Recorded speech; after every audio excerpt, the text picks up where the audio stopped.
Igreja, por favor, abre 1 Coríntios 15, não 2. 2 Coríntios nós continuaremos à noite. 1 Coríntios 15, de 1 a 19. Aliás, falando em noite, a não ser que você tenha muita restrição médica para não sair no frio, não falte. Porque alguns assim ficam tentados a ficar no sofá, no edredom, porque a noite aqui é gelado. Vem agasalhado. Pode vir de touca no culto, não tem problema.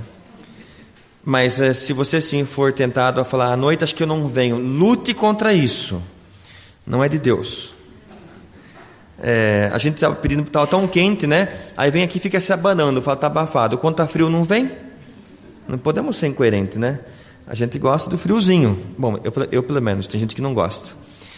Então, se esforcem, mas se alguém tem restrição de fato, porque o médico falou que não, aí sim, aí você tem que tomar cuidado e também obedecer ao médico, né? Mas se for assim, outra situação, lute contra isso. Hoje a celebração da ceia, pão e suco de uva, e um texto vai nos ajudar a olhar para esse momento com os olhos. Eu acho oportuno sempre quando temos ceia, voltarmos à mensagem que fala da cruz, a graça, a ressurreição, a obra de Cristo. 1 Coríntios 15, de 1 a 9. Esse é um texto que fala assim, nós vamos ler daqui a pouquinho, já. É 1 Coríntios 15, de 1 a 19. Fala sobre ressurreição, os irmãos vão notar, aparece muito a palavra ressurreição. Fala sobre graça, fala sobre Cristo em nós. Aliás, às vezes pensamos pouco sobre Cristo em nós. Nós pensamos sobre Ele, e talvez lá na cruz, ou no túmulo vazio, ou Ele junto ao Pai, ressurreto, mas o texto fala sobre Cristo em nós. E esta é uma carta de Paulo, e eu digo sem medo de errar, que se Paulo não tivesse a sua vida transformada por Jesus, ele não teria causado o impacto que ele causou. E eu acho que nós temos até uma reflexão para nós, né? Paulo seria mais um no meio de tanta gente. E será que às vezes nós não somos mais um no meio de tanta gente? Isso não está muito certo. Alguém que se entrega a Cristo é capaz de fazer coisas diferentes, inimagináveis. Eu creio que já aconteceu com você, nadando contra a correnteza do mundo. É alguém que tem um impacto na vida do outro, não por mérito próprio, não porque você é uma pessoa boa, mas porque Cristo fez uma obra. Então, mais do que sermos alguém no meio de tanta gente, é ser uma pessoa diferente, que o mundo tantas vezes não consegue assimilar, não consegue compreender. Vamos à leitura? Eu vou ler, você pode acompanhar com os seus olhos. 1 Coríntios 15, de 1 a 19. Irmão, lembro-vos do evangelho que vos anunciei, o qual também recebestes, no qual estáis firmes.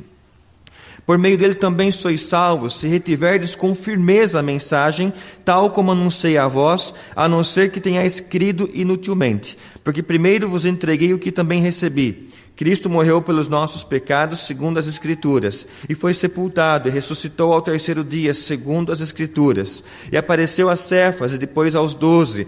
Depois apareceu a mais de 500 irmãos de uma só vez, e a maior parte deles ainda vive, mas alguns já faleceram. Depois apareceu a Tiago e a todos os apóstolos.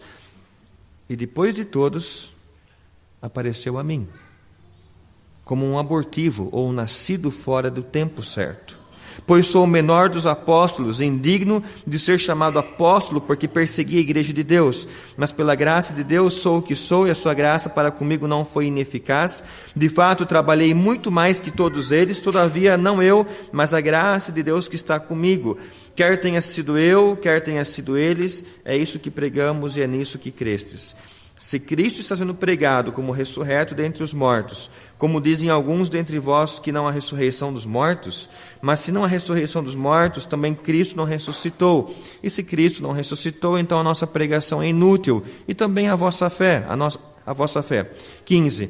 Assim somos também considerados falsas testemunhas de Deus, afirmando que Ele ressuscitou a Cristo, a quem não ressuscitou, se de fato os mortos não ressuscitam. Porque se os mortos não ressuscitam, Cristo também não ressuscitou. E se Cristo não ressuscitou, a vossa fé é inútil e ainda estáis nos vossos pecados. Logo, os que morreram em Cristo também estão perdidos.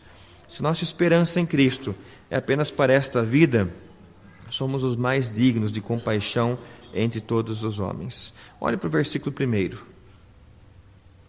Irmãos, lembro-vos do Evangelho. Aí, se você tem hábito, você pode grifar 3 palavras. A minha aparecem 3 palavras. Esse Evangelho que vos anunciei.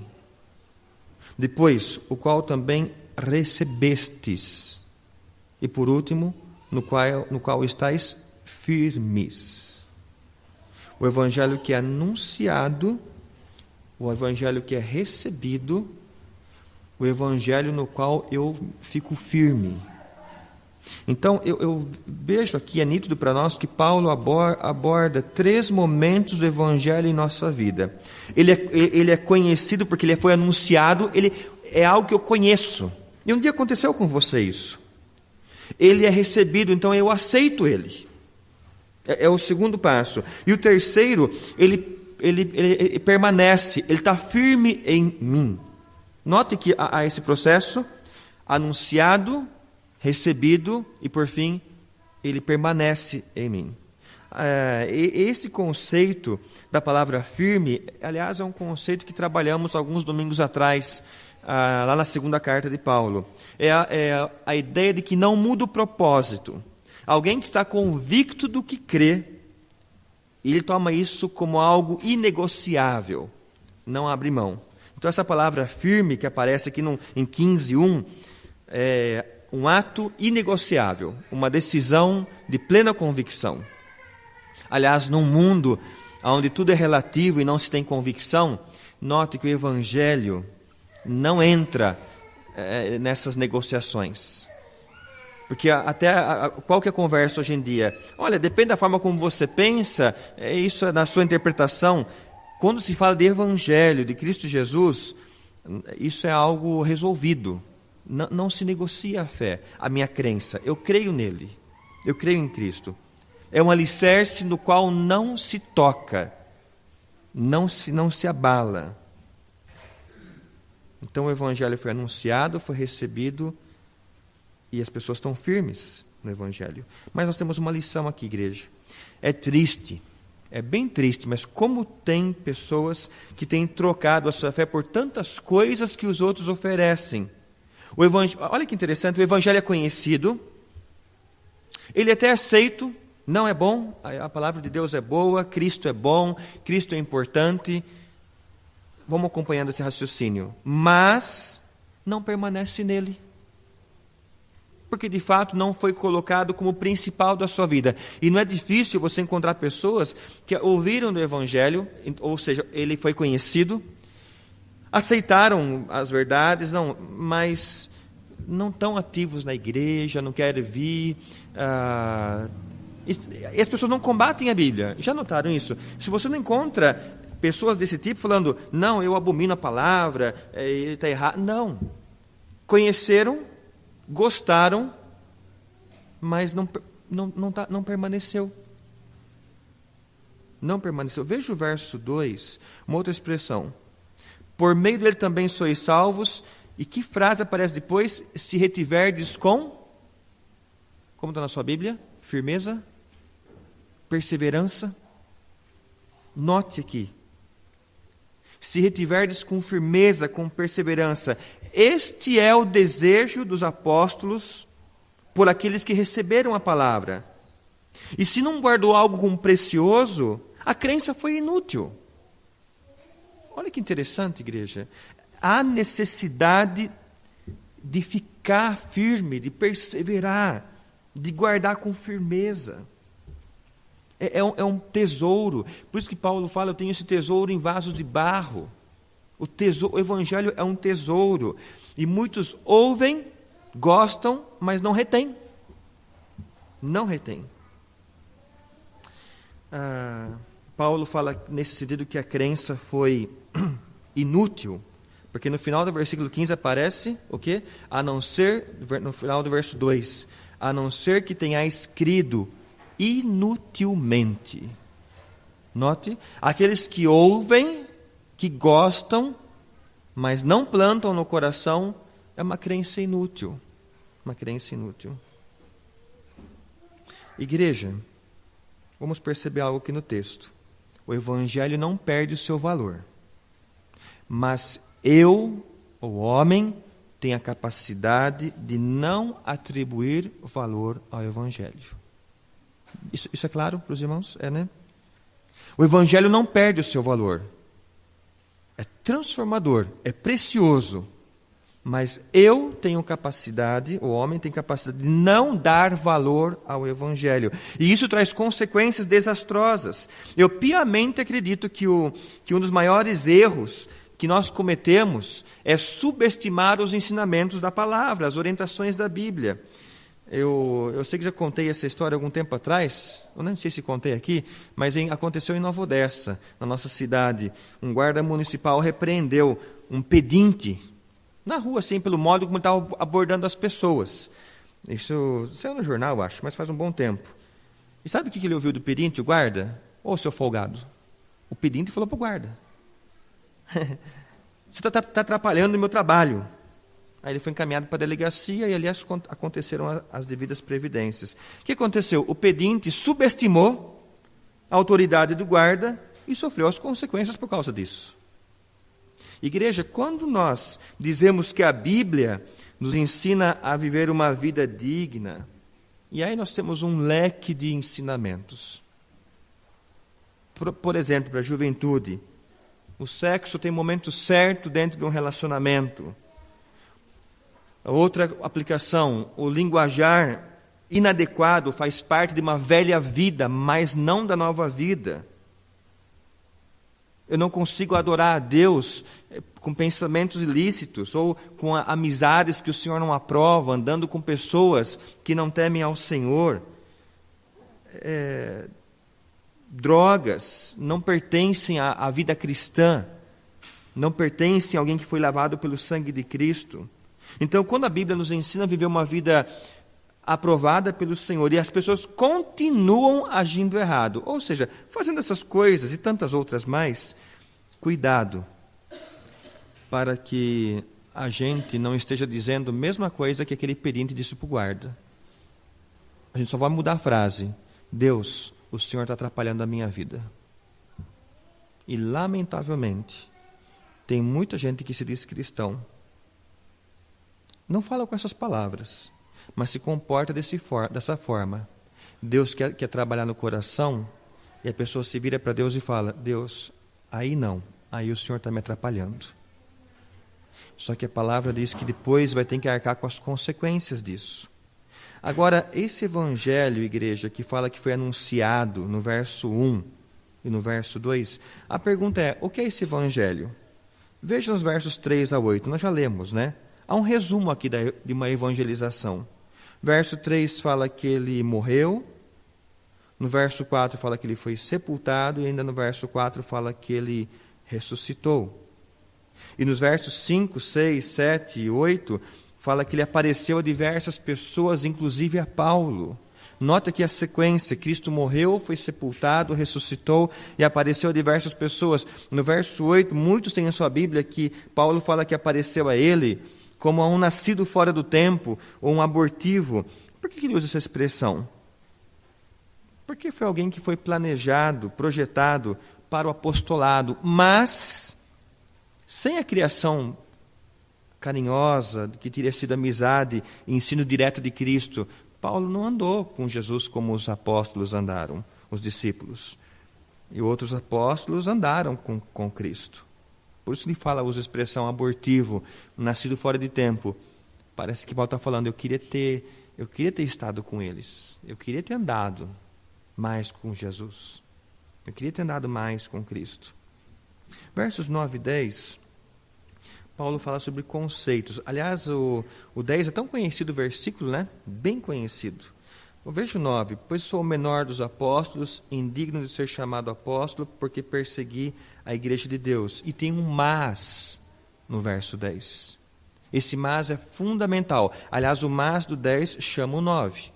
Olha, eu sou indigno, eu sou o menor dos apóstolos, eu persegui aquilo que hoje eu estou vivendo, mas a graça de Deus me faz ser quem eu sou.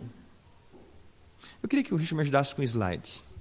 Eu achei melhor projetar essa... Pode colocar o primeiro slide, por favor, Richard. Às vezes eu falo aqui, mas quando a gente lê junto, a gente consegue visualizar melhor. Eu vou ler sozinho, você acompanha com os seus olhos. A graça de Deus em Cristo dá consciência de quem eu realmente sou. O quê? O menor. Mas também me coloca em outra posição. Uma posição que não mostra o potencial que tenho, mas do potencial de Cristo em minha vida. A verdadeira humildade não consiste em me considerar indigno, e sim em reconhecer a obra de Deus em minha vida e o que Ele pode fazer através de mim. É claro, não há motivo de orgulho. Não é o que eu posso fazer, mas o que Cristo pode fazer através da minha vida. Embora Paulo fosse influente no meio dos apóstolos, ele era bastante humilde para reconhecer isso. Ele sabia que tinha trabalhado, que realizou muito, mas só porque Deus lhe havia concedido graça e bondade. Então essa frase final, a verdadeira humildade não consiste em me considerar indigno, ela mexe conosco, porque sim reconhecer a obra de Deus em minha vida e o que Ele pode fazer através de mim. Por isso que não cabe orgulho no trabalho do Senhor. Não cabe disputa, um achando que é melhor que o outro, não, porque eu faço melhor, porque eu estou atuante. Parece que a palavra eu, dentro do ministério de Cristo, ela é apagada. Se algum dia eu e você, se a gente sentir vontade de se orgulhar por alguma coisa, eu acho que nossos olhos podem voltar para esse versículo 10. Pela graça de Deus eu sou o que sou. Se eu tenho feito algo, é Ele em mim. É a ação do Senhor em mim. É o cuidado do Senhor em minha vida. Nós temos uma outra lição aqui nessa manhã, igreja. Parece que nós vivemos numa época sem conceitos. Eu digo assim, na área espiritual. Pessoas muitas vezes frequentam a igreja, até se envolvem, mas continuam na posição do mundo. Aliás, nós cantamos, conhecemos aquele hino, né? Maravilhosa graça. Mas lamentavelmente corremos o risco de entender que essa graça é maravilhosa também somente na música. Uma outra tradução que tenho em casa da Bíblia diz o seguinte: a sua graça dada em mim não foi estéril. Aqui na minha Bíblia, século 21, diz, logo depois do começo do versículo 10, e a sua graça para comigo não foi ineficaz. Alguém tem outra tradução? Como? Alguém falou alguma coisa? É isso mesmo, ineficaz. Inútil. Inútil. Uma pergunta para nós agora nessa manhã. A graça de Cristo me torna útil? É uma pergunta pessoal. A graça de Cristo me torna útil? Os versos 12 a 19, nós vamos caminhando para o final. Quase todos os versículos citam a palavra ressuscitou. Ou alguma inclinação dela. Ressuscitam, enfim, dessa forma. Acho que só o verso 18 e 19 que não cita. Se você ver de 12 a 17, todas as palavras, todos os versículos aparecem a palavra ressuscitou. Igreja, a ressurreição de Cristo é o centro da mensagem do Evangelho. E aqui nós temos um conceito histórico. A maioria dos gregos não acreditava na ressurreição, não acreditava que o corpo seria ressuscitado depois da morte. Aliás, vimos isso em 2 Coríntios, alguns domingos atrás, que se nós temos hoje uma tenda, o Senhor está preparando um edifício da parte de Deus. Lembra desse conceito? Corpo e alma são separados momentaneamente, há um intervalo. Mas a promessa da palavra é que teremos um corpo glorificado. Como vai ser? Esse que vos fala também queria saber mais detalhes. Mas aprove a palavra é nos reservar apenas que temos um edifício da parte de Deus. Um edifício. E os gregos naquela época não acreditavam que de novo corpo e alma seriam unidos. Eles entendiam que com a morte a alma era liberta de uma forma definitiva. Por isso que Paulo trabalha esse conceito aqui. O cristianismo, ao contrário, ele afirma que corpo e alma serão unidos após a ressurreição. É uma obra que está reservada, um milagre da parte do Senhor. Isso é algo que Deus tem reservado. E pelo fato de Cristo ter ressuscitado dos mortos, conforme havia prometido, sabemos que o que ele disse é verdade, que ele é Deus. Então, igreja, algo para plantar em nossa mente. Por Cristo ter ressuscitado, temos certeza que os nossos pecados são perdoados. Paulo trabalha isso aqui. Por ter ressuscitado, ele vive e nos representa diante de Deus. Por Cristo ter ressuscitado e derrotado a morte, sabemos que também seremos ressuscitados como ele foi. Então, promessas nós encontramos aqui no texto. Eu queria finalizar colocando mais um slide. A obra de Cristo em mim. São 3 pontos a serem trabalhados. O que a obra de Cristo em mim faz? Me faz ver o que sou, o menor. Faz olhar para dentro de nós mesmos. Ou você, eu, nós olharmos para dentro de... Eu mesmo olho meu coração. Então, Cristo faz isso. Eu gosto de uma frase de Agostinho de Hipona. Ele diz algo da seguinte forma: o que é conversão, senão o homem olhar para dentro de si mesmo? Ver o seu estado pecaminoso, coração corrompido pelo pecado e a necessidade de Cristo. O que é conversão, senão o homem olhar para dentro de si mesmo? E que ideia que se tem? Cristo faz que eu me sinta um menor. Então, cuidado, gente que se acha. Não, porque não é essa. A ideia é eu sou indigno. Eu não mereço tanto amor. Lembra o salmista? Senhor, que é o homem para que o Senhor se lembre dele? Quem sou eu para que o Senhor se recorde de mim? Quando olhamos verdadeiramente para a cruz, há um sentimento de nada, tão pequeno que somos. A obra faz isso, faz olhar para dentro de nós mesmos. Segundo conceito, finalizar. O que a obra de Cristo faz também? Me faz ser o que eu não era. O quê? Útil pela graça de Deus. Quando você for pegar um pedacinho de pão, um cálice, agradeça. Senhor, por causa de Cristo, eu sou alguém útil. Por causa dele. Não sou, porque o final do verso 2 fala que aqueles que ouvem, gostam, mas não recebem, são inúteis. O Evangelho foi de uma forma inútil. Eu creio que nós que vamos tomar a ceia, não foi assim que aconteceu conosco. Nós ouvimos a palavra, recebemos a palavra, estamos firmes nela. E pessoas que agem assim, a palavra de Deus diz, são pessoas úteis, mas úteis pela graça do Senhor. Então, o momento de celebração da ceia nos traz esse sentido de que eu sou útil. Não porque eu estudei, porque eu tenho mérito, porque eu faço isso, faço aquilo, tenho habilidades. Não, é graça do Senhor sobre a minha vida. E isso me faz alguém útil. E mais um motivo para a gente poder pegar um pedacinho de pão e tomar o cálice. A obra de Cristo em mim me faz o quê? Esperar o que eu serei. O quê? Ressuscitado em Cristo. Em um novo corpo, viverei com o Senhor. Amém? Sobretudo, Paulo mostra claramente o que a obra de Cristo faz toda a diferença. Primeiro, me faz ver o que eu sou, o menor. Me faz ser o que eu não era, útil. E me faz esperar o que eu serei, ressuscitado. A pergunta é, como é viver em um corpo sem dor, sem sofrimento, sem tristeza, sem doenças? Eu não sei, mas pela graça de Deus eu saberei. Pela graça do Senhor eu saberei.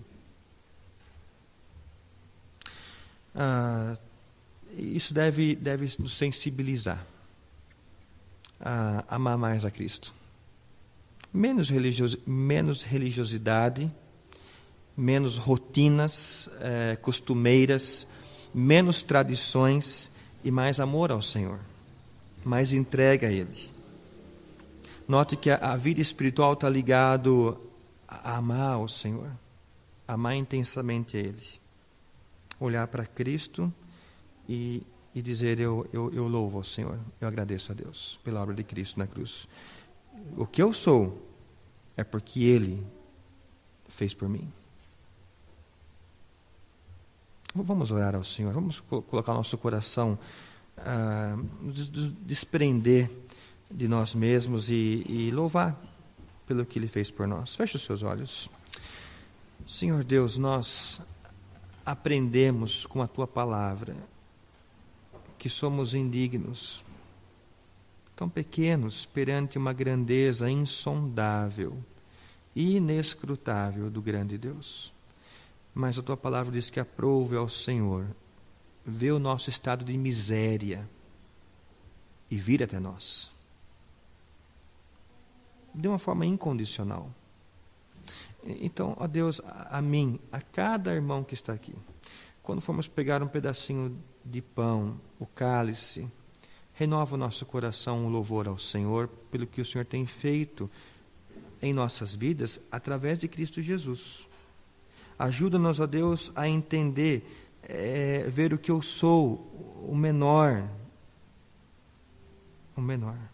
Ajuda, Deus, a saber, a ser o que eu não era, útil, alguém útil pela graça do Senhor e para a glória do Senhor, ó Deus. E também ajuda-nos a renovar em nosso coração, a esperar aquilo que um dia eu serei, ressuscitado com Cristo, um novo corpo, um corpo glorificado, através da ação do Senhor. Sem dor, sem tristezas, numa alegria plena, na presença de Cristo. Nós oramos agradecidos, em nome de Cristo Jesus. Amém.